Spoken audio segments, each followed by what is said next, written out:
nearly 140 child skeletons were revealed at the site last year.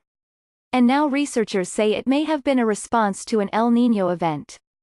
Last year archaeologists in Peru announced the discovery of a centuries-old ritual massacre, at a site they believed was the largest known case of child sacrifice ever found.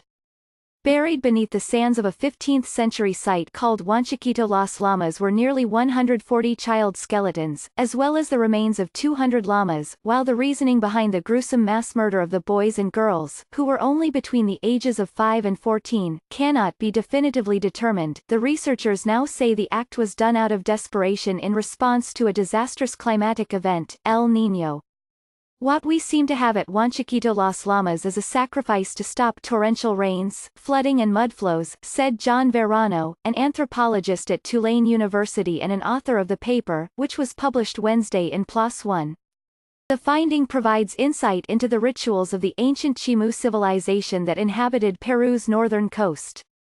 It also attempts to piece together the story behind why people murdered these children, presumably by cutting open their chests and ripping out their hearts. One day in 2011 a man named Michel Spano Pescara approached Gabriel Prieto, an archaeologist at the National University of Trujillo in Peru. He said that his children had dug up bones near his home.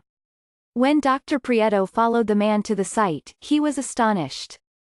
There were so many complete human remains and complete bodies in perfect states of preservation everywhere, said Dr. Prieto, who led the study. Dr.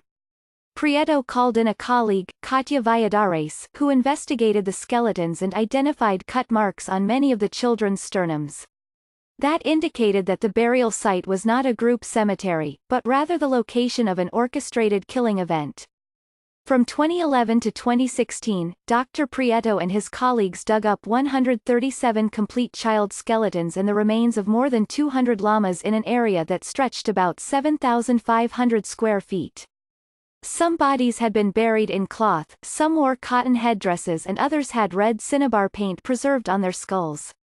Buried beside many of the victims were young llamas, each less than 18 months old.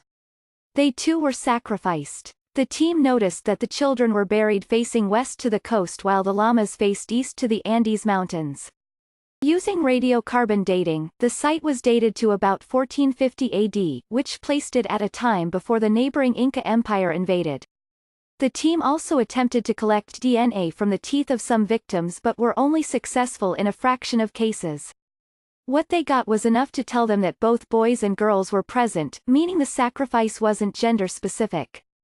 Further DNA analysis could help determine whether the children were local or if they came from across the Chimu state, but based on some morphological details the team thinks the victims came from around the empire.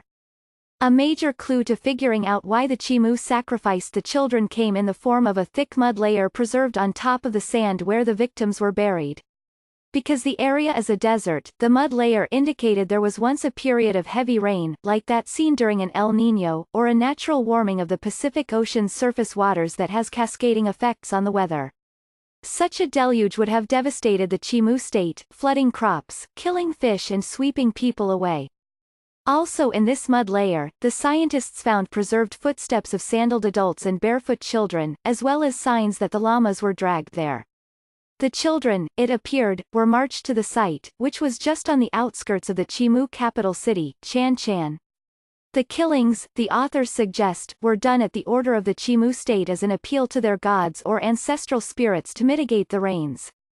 The picture that starts to emerge is that under conditions of severe climatic disruption, the sacrifice of children may have been the most powerful means of communication with the supernatural, said Hagen Klaus, a bioarchaeologist from George Mason University in Virginia not involved in the study. Tiffany Tung, a bioarchaeologist at Vanderbilt University also not involved in the study, said that in addition to illuminating the Chimu's rituals, the finding provides a look into the state's political machinery. The sacrifice, she said, would have let the Chimu leaders demonstrate to their people the lengths to which they would go to appease the deities and protect the community. At the same time, carrying out such a massive slaughter of children would have been a reminder of the leaders' power and authority over their citizens. That's a great way to get people to step in line, she said.